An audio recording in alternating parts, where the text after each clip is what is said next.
अस्सलाम वालेकुम दोस्तों, कैसे हैं आप सब। उम्मीद करता हूँ आप सब ठीक और खैरियत से होंगे। दोस्तों, मेरा नाम है अब्दुल हमीद और आप देख रहे हैं डीजी कंप्यूटिंग चैनल। तो दोस्तों, आज के इस वीडियो में मैं आपके लिए आईसीए स्मार्ट सर्विसेज सिस्टम और जीडीआरएफए के मुतालिक कुछ अपडेट लाया हूँ।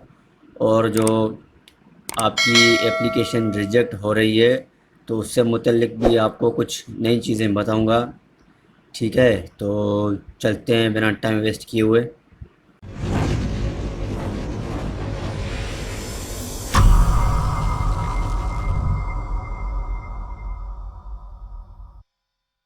दोस्तों, हम अपने कंप्यूटर स्क्रीन पर आ गए हैं। टॉपिक शुरू करने से पहले मैं आपको कुछ चीज़ों की मालूमात दूंगा, क्योंकि मुझसे कुछ सवाल पूछे गए हैं। तो कुछ सवाल हैं, मैं उनके आपको जवाब दूंगा। तो काफ़ी दोस्तों ने मुझसे पूछा है, भाई मेरा एप्लीकेशन रिजेक्ट हो गया है। और उसके बाद में एक नया कॉलम है जो कि कॉन्टैक्ट पर्सन का, तो मैं वो फेस कर रहा हूँ। तो दोस्तों, कॉन्टैक्ट पर्सन इसलिए आ रहा है क्योंकि आईसी वालों ने जो फ़िलहाल सिस्टम स्टार्ट किया है, तो उन्होंने फैमिलीज़ के हिसाब से ये जो प्रोसीजर चल रहा है, ये फैमिलीज़ के लिए चल रहा है। तो ये जब तक मुकम्मल नहीं होगा, तो दूसरा जो भी लेबर हैं जिनके पास ये ऑप्शन आ रहा है, तो फ़िलहाल उनके लिए ऐसी कोई अपडेट नहीं है। तो फ़िलहाल वो वेट करें, बार बार अप्लाई ना करें। अगर उनका वीज़ा दुबई का है तो वो डायरेक्ट जीडीआरएफए में अप्लाई करें, अदरवाइज़ वो वेट करें। ठीक है। उसके बाद दूसरा क्वेश्चन है, अ, एक दोस्त ने मुझसे पूछा कि भाई मैं जीडीआरएफए में अप्लाई करूं दुबई का एयरपोर्ट सेलेक्ट करके, हालांकि उसका जो रेजिडेंस है वो अबू धाबी का है। तो भाई ये नहीं हो सकता, क्योंकि जीडीआरएफए दुबई का इमिग्रेशन वाला वेबसाइट है ऑफिशियल। तो उसमें जैसे ही आप अपना फ़ाइल नंबर लगाएंगे, जो आपका रेजिडेंस फ़ाइल नंबर है वो आप जैसे ही लगाएंगे, तो वो रिकॉर्ड नॉट फाउंड में आएगा। ठीक है, तो आगे प्रोसेस बढ़ेगा ही नहीं। उसके बाद तीसरा सवाल है, एक दोस्त ने मुझसे पूछा, भाई मैं लेबर हूँ, क्या मैं अप्रूवल के लिए अप्लाई कर सकता हूँ या नहीं।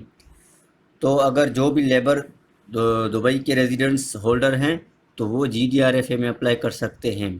ठीक है ना। आईसीए में फ़िलहाल इशू चल रहा है, क्योंकि वो फैमिलीज़ के लिए उनका जो प्रोसीजर चल रहा है, तो वहाँ पे फ़िलहाल आप वेट करें। बाकी जीडीआरएफए में आप अप्लाई कर सकते हैं। और लेबर हो कोई भी हो भाई, काफ़ी ऐसे दोस्त हैं जो लेबर थे फिर भी उनका अप्रूवल आ गया। तो ये इशू नहीं है कि भाई मैं लेबर हूँ तो मेरा नहीं आएगा। तो काफ़ी का आ जाता है, लेकिन ऐसे समझो 100 में से 90% जो है वो रिजेक्ट हो जाता है। कोशिश करे आदमी। ठीक है।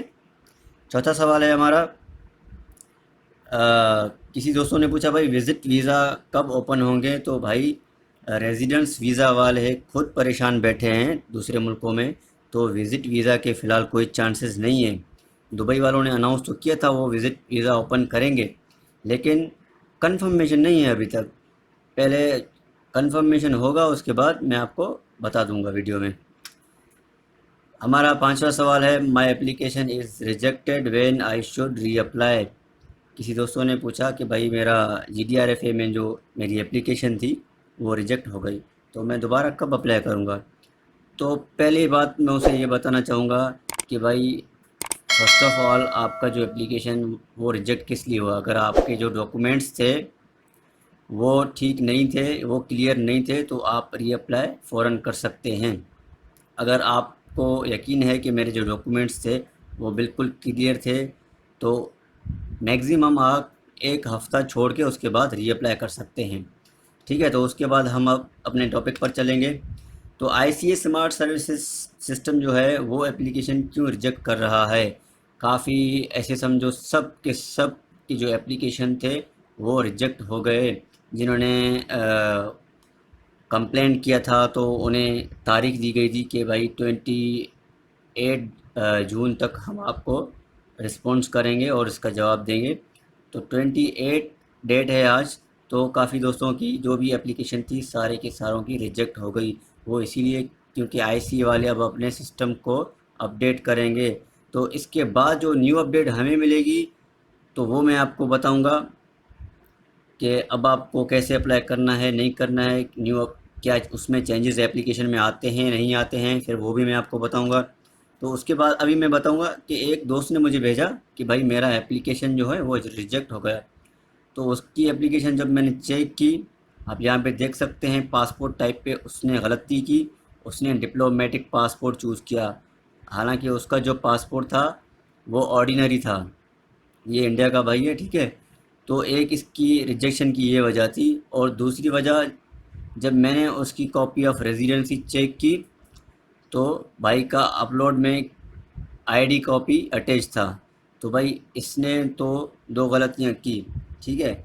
अगर आपने भी ऐसी गलतियां की हैं तो आपकी भी रिजेक्ट हो जाएगी, क्योंकि रेजिडेंस लिखा है तो आपको रेजिडेंस ही अपलोड करना है। तो गलती से भाई ने आईडी अपलोड की है, ठीक है। तो ये हो गया आईसी वालों का जो रिजेक्शन था उसका इशू। तो उससे पहले भी मैंने आपको बताया। अभी चलते हैं GDRF है दुबई एप्लीकेशन रिजेक्शन पे। तो GDRF है जो है वो क्यों रिजेक्ट करती है एप्लीकेशन, किस लिए।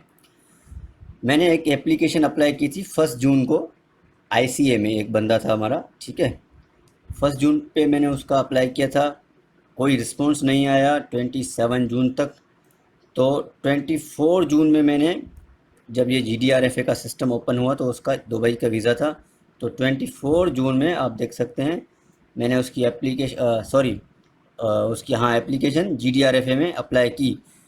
उसके बाद क्या होता है, GDRFA ने 26 पे उसकी एप्लीकेशन जो है वो रिजेक्ट कर दी। 27 पे 26 पे जब उसकी GDRFA वाली एप्लीकेशन रिजेक्ट हो गई तो 27 पे मुझे मैसेज आया कि ICA वालों ने भी उसकी उसी सेम बंदे की एप्लीकेशन रिजेक्ट कर दी। तो ये इशू दूसरा है। तो इस इशू की वजह से मैंने उसका दोबारा रीअप्लाई फ़ौरन कर दिया, ठीक है। तो उसके लिए मैंने जो भी बायोडाटा थी वो लगा दिए। अच्छा, अगर आपको ये मसला फेस आता, अच्छा अगर आपको ये ऑप्शन दिखता होगा, तो ये क्यों दिखता है, क्यों आता है, ठीक है।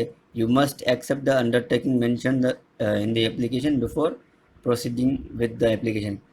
जब आप रेजिडेंस नंबर लगाते हैं, सारी डेट ऑफ बर्थ वगैरह, तो अक्सर दोस्त कंटिन्यू पर डायरेक्ट क्लिक करते हैं।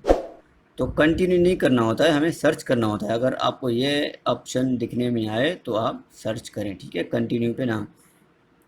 उसके बाद मैंने इसकी एप्लीकेशन नंबर लगाई और सर्च किया, सारी डेटा आ गई।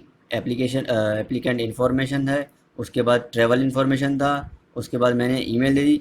और ईमेल के बाद आज ये नया ऑप्शन आया है, इसमें लिखा है कि भाई I undertake to bear the expenses of quarantine treatment and all expenses incurred if I am infected by COVID-19 disease during the 14-day period from the date of entry. ये अंडरटेकिंग है, यानी एक हलफनामा है। आप जब इस पर टिक करेंगे तभी आपका एप्लीकेशन आगे बढ़ेगा। आप टिक नहीं करेंगे आपका एप्लीकेशन प्रोसेस नहीं होगा। तो कहने का मतलब है इसमें आप कसम नामा, यानी एक कसम नामा होता है, तो आप कसम उठाते हैं कि भाई मैं दुबई आऊँगा, उस एंट्री के बाद जो भी अखराजात होंगे क्वारंटाइन के, मेरे ट्रीटमेंट के जो भी अखराजात होंगे वो मैं अपने खुद करूँगा, ठीक है ना। तो ये ऑप्शन उन्होंने इसलिए दिया है क्योंकि जिसे भी आना है तो ये अंडरटेक, यानी वो दुबई वाले जो हैं वो आपको एक मैसेज देना चाहते हैं कि भाई अपना खर्चा खुद करना है, ठीक है। आपके अगर रिश्तेदार अहबाब कोई भी वहाँ होंगे तो आपके लिए कोई मुश्किल नहीं है, ठीक है। तो उसके बाद अटैचमेंट जो थी, तो इस भाई के लिए जो मैंने अटैचमेंट मंगवाए, तो उसकी रेजिडेंस थी, उसका पासपोर्ट था, एमिरेट्स आईडी फ्रंट बैक, और उसके भाई का पासपोर्ट भी मैंने मंगवाया, वो भी अटैचमेंट में मैंने दे दिया। तो आप यहाँ देख सकते हैं किनशिप का रेजिडेंस है और पासपोर्ट है, ये दोनों मैंने दे दिए। हालांकि GDRFA में किनशिप ज़रूरी नहीं है, ये मैं आपको क्लियर कर दूं। तो ये मैंने अपने हिसाब से उसके लगाए हैं। आप ऐसे ना समझें कि भाई इसमें किनशिप कहाँ से आ गया, नहीं, इसमें किनशिप नहीं है।